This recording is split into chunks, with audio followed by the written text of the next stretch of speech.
Vous êtes tous à goûter cette verre.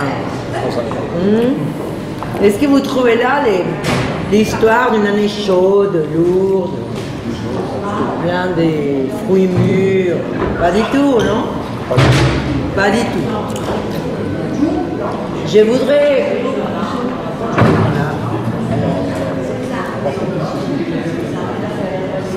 Je voudrais surtout faire une petite connexion avec l'endroit qui a été choisi pour l'équipe, des Moët-Hennessy, les équipes qui nous aident, que c'était magnifique. Cet endroit est absolument magnifique, il exprime très très bien l'esprit des Crous.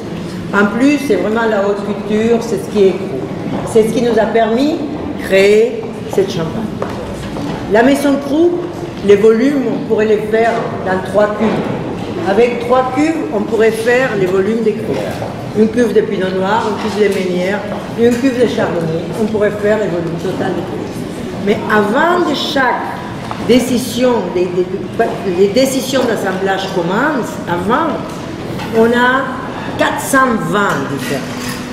420, parce qu'on reçoit 250 vins de l'année et on a 150 vins de réserve. Pourquoi c'est ça? Parce que chaque vignoble doit devenir un vin. Pour nous, pour pouvoir faire l'analyse, l'évaluation de cette vin, chaque vignoble doit devenir un vin. Et c'est comme ça que l'année 2003, une année pleine de circonstances, c'était pas que l'année chaude, c'était des circonstances, remplies de circonstances. C'était la floration qui était très très accélérée. C'était très très au début de l'année, du printemps. Ça a fait que c'était les vendanges la plus avancée, c'était en août depuis 1822. C'était oui, une année avec gel, et la gel a réduit l'année, donc c'est une petite année, chose qui donne beaucoup d'expression à l'année.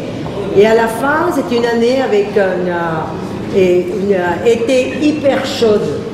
Mais quelque chose de très important, c'est que la nature a décidé, en face de cette chaleur, d'arrêter la photosynthèse. Il a décidé d'arrêter la maturation. Et ça, on s'est rendu compte parce qu'on suit parcelle par parcelle, mais parce qu'on suit chaque parcelle comme un vin. Donc, la vendange a commencé en août, c'était la plus avancée depuis 1822, mais il a terminé la première semaine d'octobre. Donc, entre les circonstances, c'est la plus longue vendange qu'on a jamais eue. Et qu'est-ce qu'on a trouvé à la fin? Dans la dégustation qu'on fait pendant 5 mois, qu'on déguste les 250 vins de l'année et les 150 vins de réserve, on a trouvé qu'il y avait des fraîcheurs, des fruits, d'expression.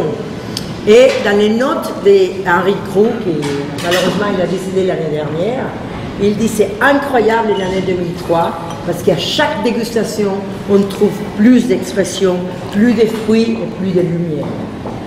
Donc Eric Lebel, le chef des caves, a décidé de faire de cette année, c'est une petite année, mais de faire justement le champagne, de créer cette champagne pour raconter une histoire que la maison Crous a découverte.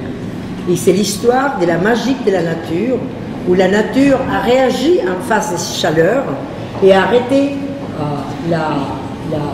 la maturation pour protéger ses raisins.